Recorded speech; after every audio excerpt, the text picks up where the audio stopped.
Hidden in the heart of Glasgow's merchant city, surrounded by the hum of Ingram Street, stands a church that has seen everything from grandeur and scandal to rebirth and quiet reflection. This is the Ramshorn Kirk, officially St David's Parish Church, a Gothic masterpiece, far more than an old building, a time capsule of the city's history and the resting place of some of Scotland's most fascinating and sometimes notorious figures. The Ramshorn Kirk we see today was built between 1824 and 1826, designed by Thomas Rickman, one of the great champions of the Gothic revival style. Now, if you look closely, you can see his influence in the pointed arches, the ribbed vaulting, and the tower that rises proudly above the old merchant city. But this wasn't the first church here. The site actually dates back to the early 1700s, around 1720, when the first Ramshorn Chapel was built to serve a growing, wealthy community of merchants and tradesmen. When the new kirk was completed in 1820s, it quickly became a landmark of status, a spiritual home for Glasgow's business elite. Around the church lies the Ramshorn graveyard, which I'm standing in right now, one of the oldest in Glasgow. In use from 1719 to 1915, though many headstones were moved to the perimeter during the 20th century. The small green space still holds the city's memory in stone. Here lies merchants, industrialists, reformers, artists, people whose lives built the modern city. Behind me, just here, among the gravestones, is one of Professor John Anderson, a man who shaped the very idea of education in Scotland. Born in 1726, Anderson was a scientist and visionary, believed that knowledge should be useful, that it should be open to everyone, not just the privileged few. He taught experimental philosophy, probably what we'd call physics nowadays, at the University of Glasgow, but also offered free evening lectures for the working classes. In his will, he left instructions to found an institution for useful learning. That institution evolved into Anderson's College and later became the University of Strathclyde. Anderson is buried here in the Ramshorn beside his grandfather, also named John Anderson, who had served as minister of this very kirk. It's a powerful family legacy of faith, of science, and education intertwined in one small patch of ground. Another name honoured on the walls outside the Ramshorn is that of Sir John A. Macdonald, the first Prime Minister of Canada.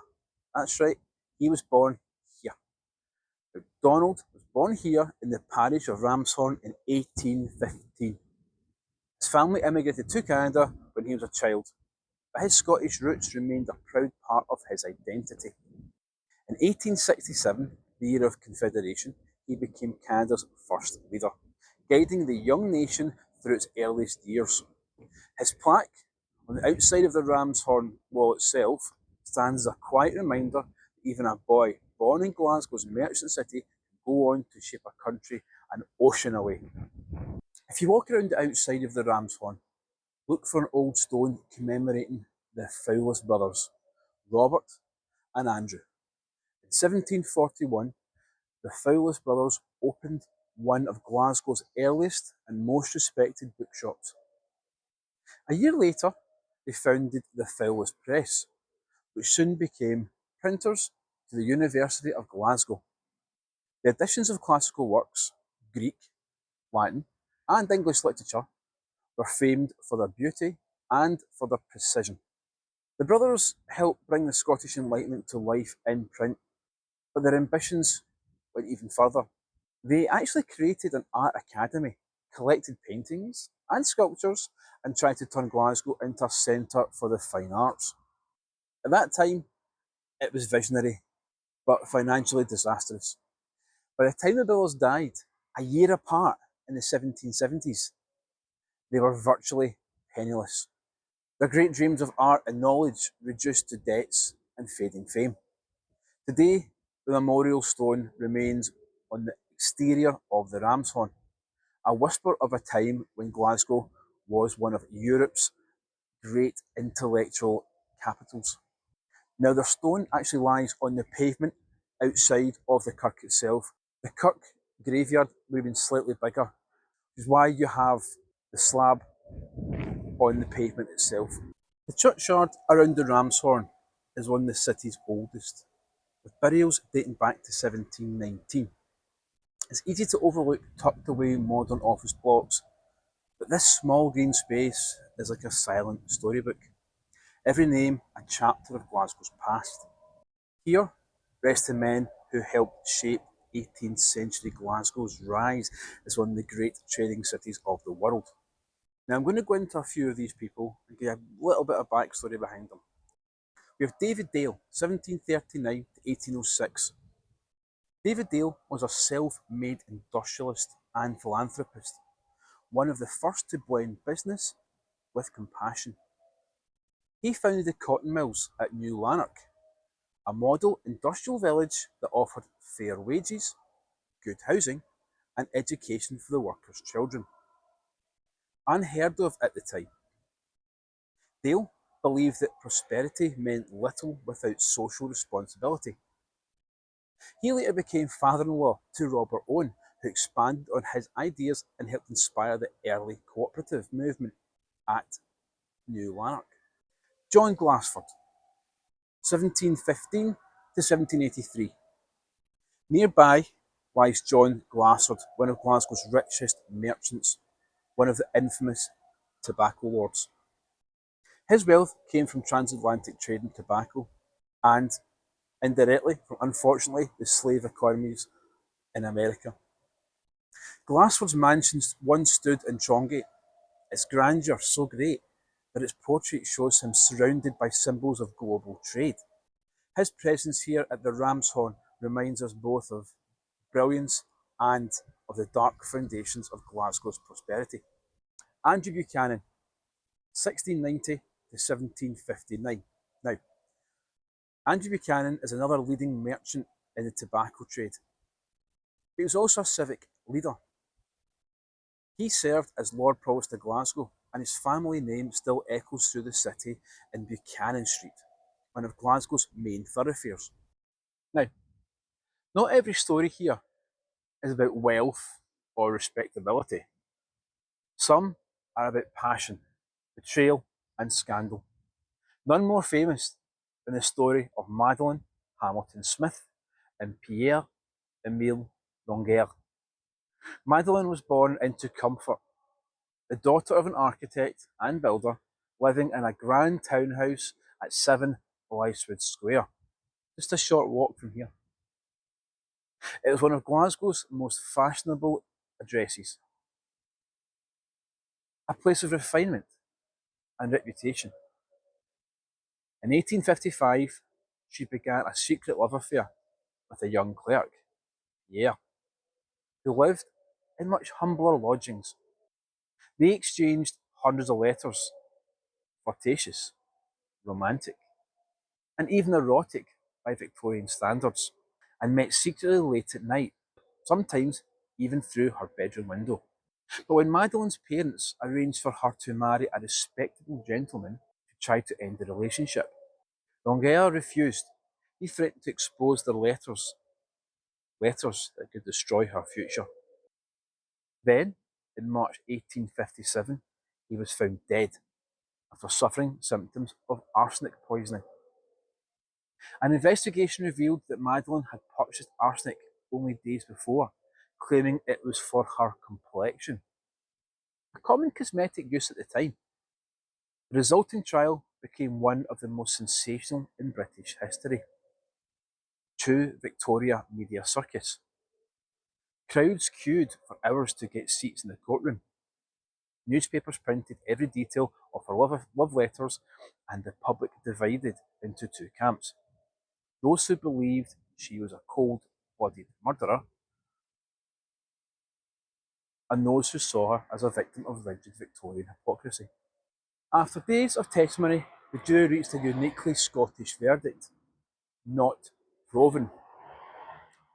Not guilty, but not exactly innocent either.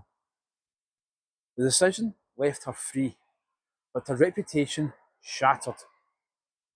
She left Scotland soon after, living quietly under other names until her death decades later.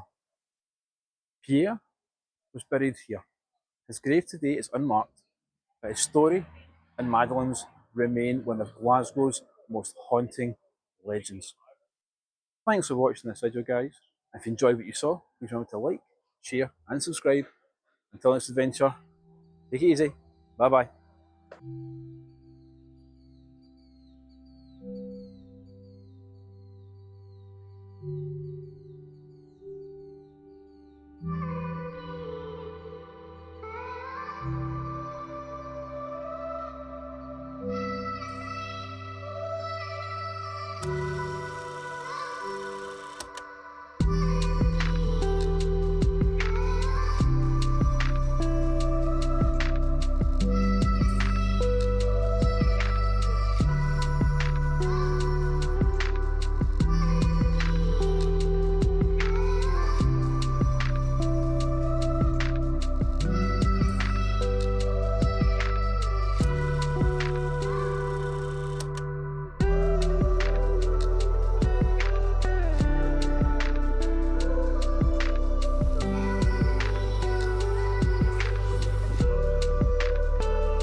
John Rankin, merchant, 1727.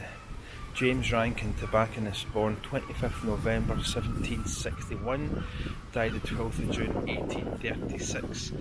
James Rankin of Ardnaceg, born 17th of August 1811, died the 28th of October 1903.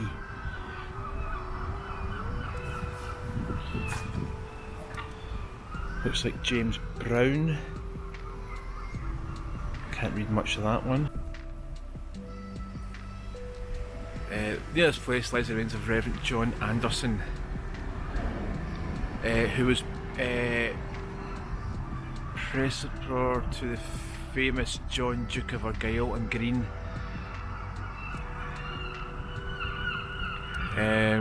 which and manor of the Gotful in Dumbarton in the beginning of the 18th century, and in this church in the year 1720.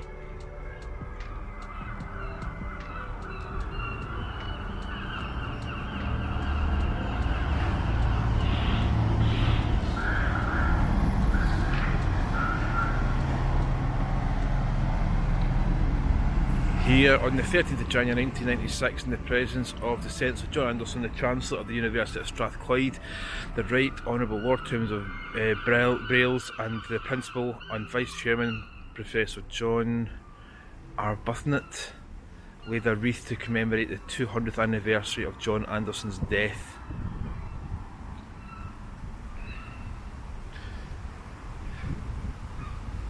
And that is the burying place of James Lockhart, late merchant in Glasgow.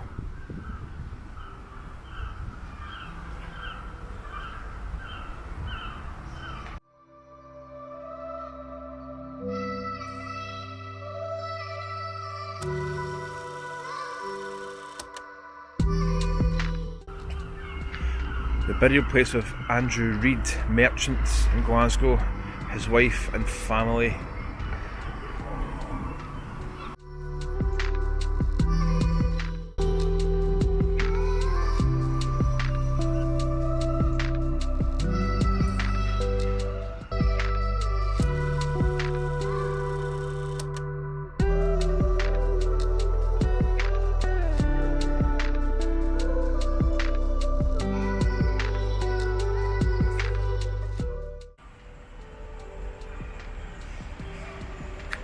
That is one of the morgue safes.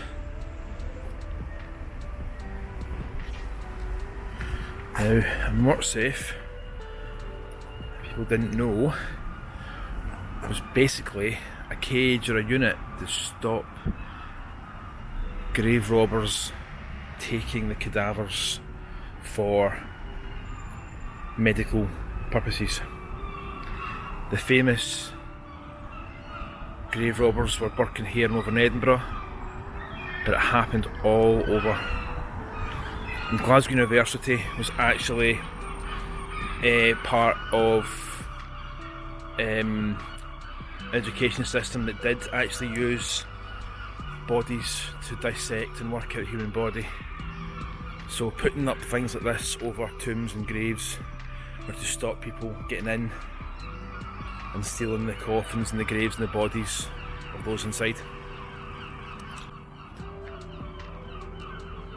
Burial place of Robert Gray of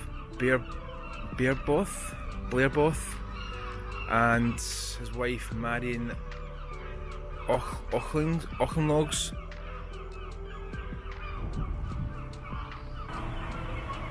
Thomas Hart, I think that is. This is the buried place of Thomas Hart, 1729.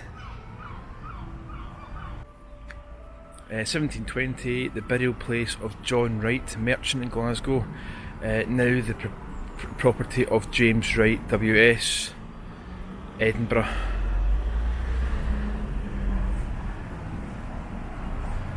This place is just fantastic.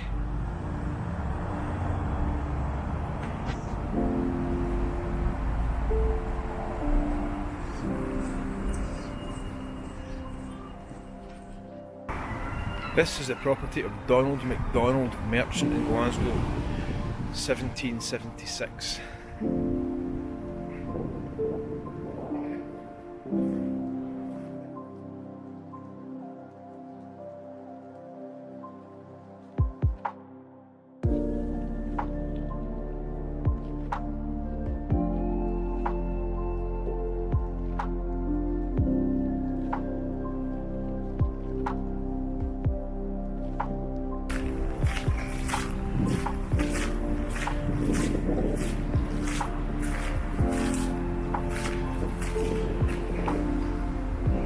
Another mort safe. This is Henry Ritchie, by the looks of it.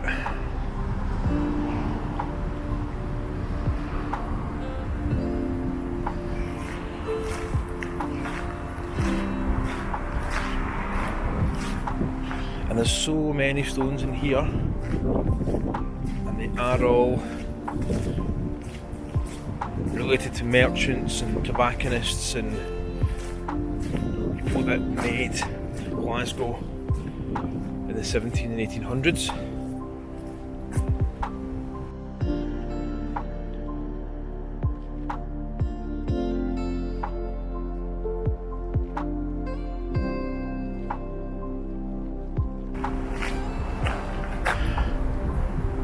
Alexander Dunlop, surgeon in Glasgow.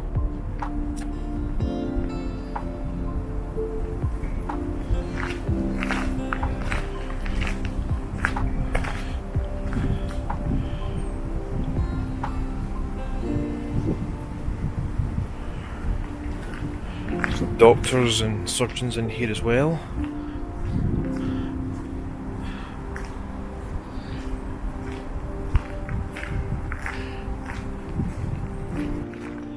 So this is just a walk round.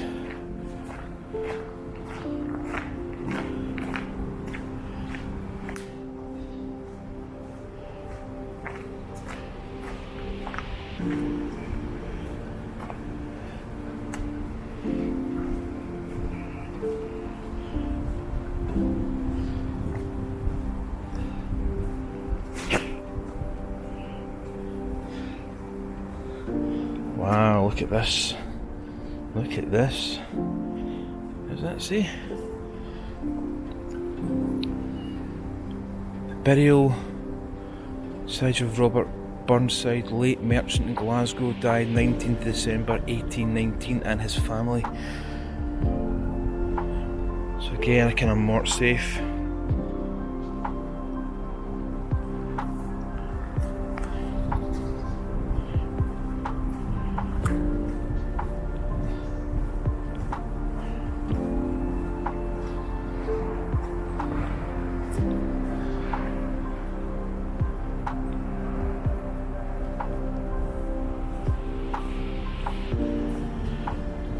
This is giving you a complete tour of the ground to start off with.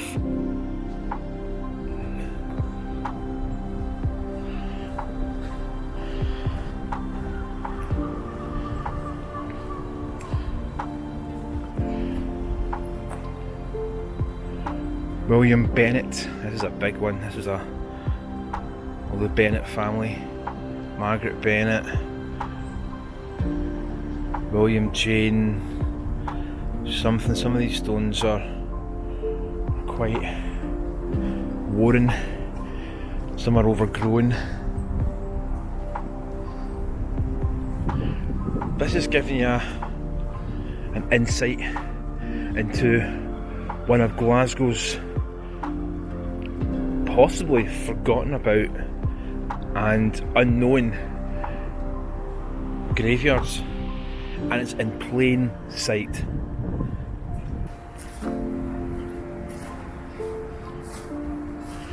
Burying ground of the Allens, again merchants, F.W. Allen.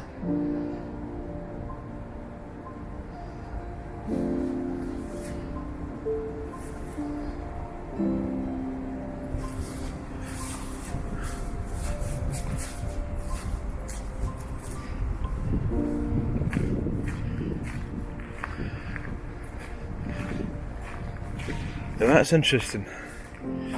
You've got the cage there, you've got the door in there, and it looks like it goes into that building. Obviously that building wasn't there when this was built, when this was around.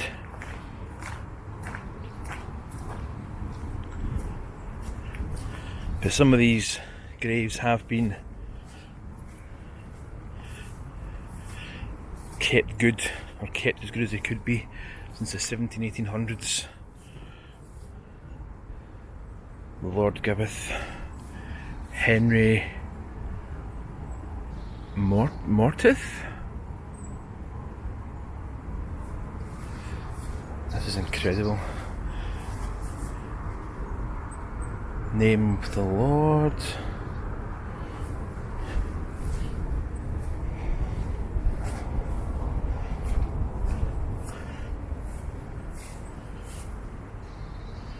And the Lord taketh away. Amazing, absolutely amazing.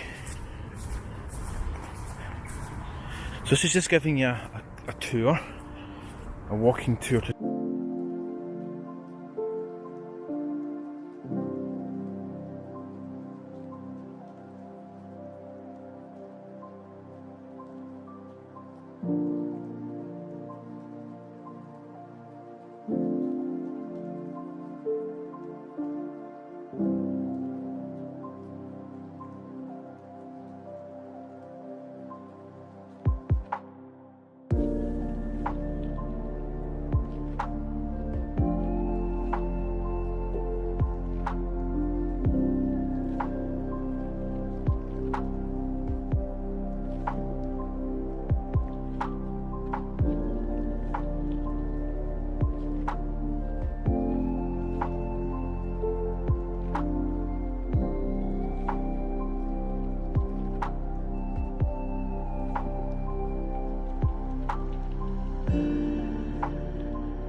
burial place of Andrew Reid, merchant. Glasgow, his wife and family.